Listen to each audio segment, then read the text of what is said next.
अध्यक्ष महोदय, मी प्रामाणिकपणानं सांगतोय, प्रामाणिकपणानं उत्तर देतोय, पण इथं पक्षीय राजकारण आणून मीच हे काम केलं असं दाखवण्याचा प्रयत्न कोणी करू नये. मी प्रामाणिकपणानं सांगतोय की आपण जो निर्देश दिलेला आहे त्या निर्देशाचं तंतोतंत पालन, म्हणजेच 2014ची पात्र असलेली जी यादी आहे त्याला तात्पुरत्या स्वरूपाचे पिचेस देण्याचे निर्देश शासन म्हणून आम्ही महानगरपालिकेला देऊ, हे मी अगोदरच सांगितलेलं आहे. फेरीवाल्यांच्या लक्षवेधीवरती बोलताना पहिली तर माजी मंत्री महोदयांनी दिलेल्या उत्तरावरती हरकत आहे.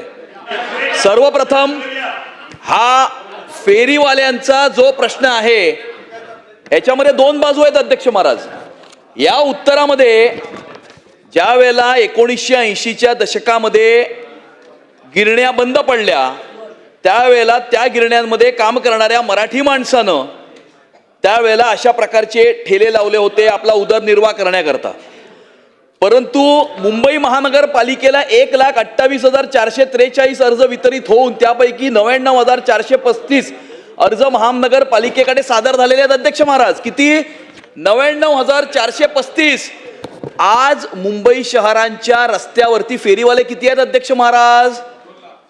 5 लाखाच्या आसपास मुंबई शहराच्या रस्त्यांवरती फेरीवाले आहेत अध्यक्ष महाराज. परंतु या ठिकाणी असलेल्या 1 लाख फेरीवाल्यांना जे पात्र आहेत त्यांना पिचेस दिले पाहिजे. सन्मान्य अनित सातमजी, एक मिनिट, तुम्ही उत्तर संपूर्ण ऐकलेलं दिसत नाहीये.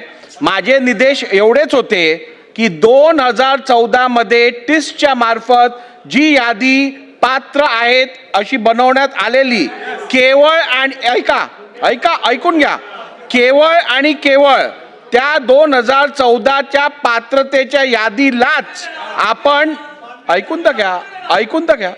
असं आहे की हॉकिंग झोन डिमार्केट करणार कोण? तर town vending committee Hawking zone demarcate करणार. टाउन वेंडिंग कमिटीला त्या ठिकाणी ते हॉकिंग झोन्स डिमार्केट करण्याचे अधिकार आहेत. टाउन वेंडिंग कमिटी कॉन्स्टिट्यूट कोण करणार? त्याच्यावरनं तर ही भानगड आहे ना अध्यक्ष महाराज. मला कंप्लीट करू द्या अध्यक्ष महाराज. साटमजी, एक तुम्ही विषय समजून घ्या. एक मिनिट, एक तुम्ही विषय समजून घ्या. टाउन वेंडिंग कमिटी ही गठीत होऊ शकत नाही कारण लिटिगेशन असल्यामुळे त्याच्यावरती पर्याय म्हणून ते सगळं सुटेस तोपर्यंत ते महानगरपालिकेला ठरवायचं आहे. ते ह्या सभागृहात ठरवू शकत नाही कुठे देणार ते. स्पेसिफिकच बोलतोय आणि काय स्पेसिफिक आणि काय स्पेसिफिक आहे तुमच्याकडनं मला शिकायची आवश्यकता नाही. असं नको करू. अख्ख्या मुंबई शहराला मालवणी आणि मोहम्मद अली रोड नाही करायचंय. एक विशिष्ट प्रकारचा पॅटर्न राबवतायत काही लोक या मुंबई शहरामध्ये. मालवणी पॅटर्न राबवतायत, मोहम्मद अली पॅटर्न राबवतायत. माझा प्रश्न एवढा आहे, प्रश्न विचारतो शेवटचा. विचारा. टाउन वेंडिंग कमिटीजला हॉकिंग झोन्स कुठे असतील हे निश्चित करायला सांगावं आणि ते हॉकिंग झोन्स रेसिडेन्शियल लोकॅलिटीज मध्ये नसले पाहिजेत. की अमित साटम साहेबांचं जे म्हणणं आहे की प्रार्थना स्थळे, महाविद्यालय, दवाखाने, भाजी मंड्या आणि रेल्वे स्थानके यांना जो काही क्रायटेरिया 100 मीटर आणि 150 मीटरचा दिलेला आहे हा सोडूनच तात्पुरत्या स्वरूपाची पिचेस आपल्याला का द्यावी लागणार आहेत? तर टाउन वेंडिंग कमिटी स्थापन करावी की करू नये या संदर्भामध्ये हायकोर्टामध्ये शेवटचं हिअरिंग झालेलं आहे. ती आता निकालावर केस आहे. परंतु आता जे पथविक्रेते आहेत, मराठी लोक आहेत, त्यांच्यावर कुठेही अन्याय होऊ नये यासाठी जर याला कालावधी लागणार असेल तर महानगरपालिकेनं तात्पुरते पिचेस तयार करावीत आणि तिथं त्यांचं पुनर्स्थापित त्यांना करावं. हीच भूमिका शासनाची आहे, याच्या पलीकडे दुसरी कुठचीही नाही. आणि यात एक गोष्टीची आपण दखल घेणं अत्यंत आवश्यक आहे.